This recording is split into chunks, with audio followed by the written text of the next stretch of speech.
हर एक समय नहीं, वो अध्याय सप्ताह 17 का आंसर। तो वो आंसर मैं आपको दिखा देता हूँ। एक का थोड़ा कन्फ्यूजन होगा आपको, इसलिए उसका रिकॉर्डिंग में दिखा रहा हूँ आपको। तो ये सप्ताह 17 है। इसमें पहला जो प्रश्न है, इसमें पहला प्रश्न है, कौन से पांच कारक हमारे कार्यों की सफलता निर्धारित करते हैं। तो इसका आंसर है ये, इधर लिखा है आंसर ऑफ क्वेश्चन 1। किसी भी कार्य की सफलता के लिए कौन से 5 कारक है? स्थान, कर्ता, उपकरण या इंद्रिया, प्रयास और भगवान की स्वीकृति। और दूसरा प्रश्न है, इन 5 आवश्यक कारकों में सबसे आवश्यक क्या है और क्यों? तो क्या है सबसे आवश्यक 5 में? तो उसका आंसर ये है, आंसर ऑफ 2। इनमें से भगवान का आशीर्वाद सर्वाधिक महत्वपूर्ण है, ये वाला। और क्यों?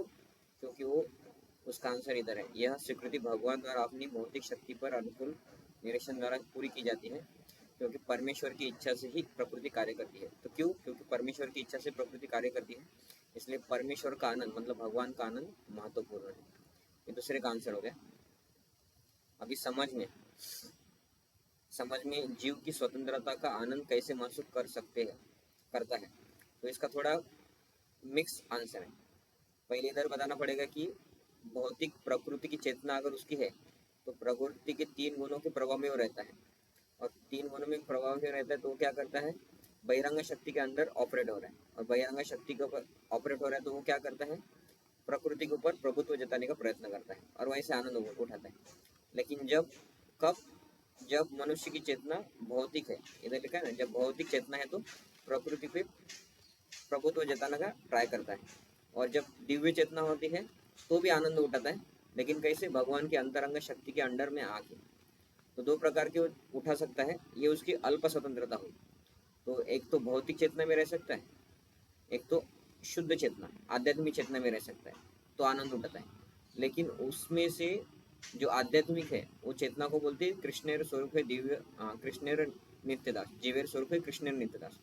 अगर ये आध्यात्मिक या आंतरिक जो बोला है इधर, अंतरंग शक्ति, ये शक्ति के अंडर वो ऑपरेट होता है, तो वो खुद को दास मानता है, और इसमें जो उसको आनंद मिलता है वो बहुत बड़ा रहता है, तो उसको बोलते प्रबुद्ध आनंद प्राप्त होता है। तो इसका ये आंसर है। तो मिक्स है, मतलब यहाँ पे एक तो अंतरंग शक्ति में, एक तो बहिरंग शक्ति में कार्य करेगा, जो इधर दिखा है, तो भी आनंद कर प्राप्त होता है, लेकिन बहिरंग शक्ति में भौतिक प्रकृति की वजह से अल्प आनंद मिलेगा, और ये उसकी अल्प स्वतंत्रता है। एक तो भगवान की सेवा करे, एक तो माया की। लेकिन भगवान की सेवक अगर वो फिक्स बन जाता है तो उसका आनंद बहुत बड़ा होता है, और उसकी तुलना नहीं कर सकते माया के आनंद से। तो इधर बताया है कि जब बहिरंग ये भगवान कृष्ण का दास बनता है, तो उसकी क्षमता कृष्ण की बहिरंग शक्ति यानी माया के दास के समान करना ठीक नहीं है, मतलब अंतरंग शक्ति में उसको ज्यादा आनंद मिलता है। और यही उसकी, ये जो प्रश्न है स्वतंत्रता का आनंद कैसे उठाता है, तो भगवान की अंतरंग शक्ति में जाके भगवान का दास बन के, ऐसा थोड़ा बड़ा उत्तर है। ये दूसरा जो है, क्यों एक शुद्ध आत्मा कृष्ण का सेवक बनना चाहता है, तो उसका उत्तर ये है समझ में, प्रश्न क्रमांक 2, क्यों और कैसे। और इसका उत्तर क्या है? क्योंकि नित्य सिद्ध कृष्ण प्रेम, ये कृष्ण, ये जो जीव है उसके शरीर, उसके हृदय में भगवान का कृष्ण प्रेम है ही, तो इसलिए वो क्या करता है, शुद्ध आत्मा क्या करता है, सेवक बनने का सोचता है, क्योंकि वो ऑलरेडी सेवक है। तो शुद्ध आत्मा बोलते मैं शुद्ध होगा, अभी मुझे समझा कि मैं भगवान का सेवक, इसलिए उसके लिए इच्छा करता है, इसलिए वो सेवक बनना चाहता है। और वो सेवक कैसे बन सकता है, कैसे प्राप्त कर सकता है? तो श्रवण आदि शुद्ध चित्त, श्रवण कीर्तन करने से शुद्ध चित्त हो जाएगा, फिर वो भगवान का सेवक बनेगा। ये दूसरे का उत्तर है। तीसरा का है, जब व्यक्ति कृष्ण का सेवक बन जाता है तो उसके कर्मों का क्या होता है? तो उसके कर्म के बारे में जो है वो इधर है, ये उसका उत्तर है।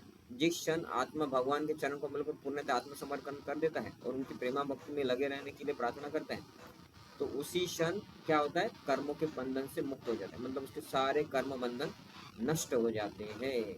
ये उसका तीसरे का उत्तर है, किसका? समझ में तीसरा। ठीक है माता जी, हरे कृष्ण।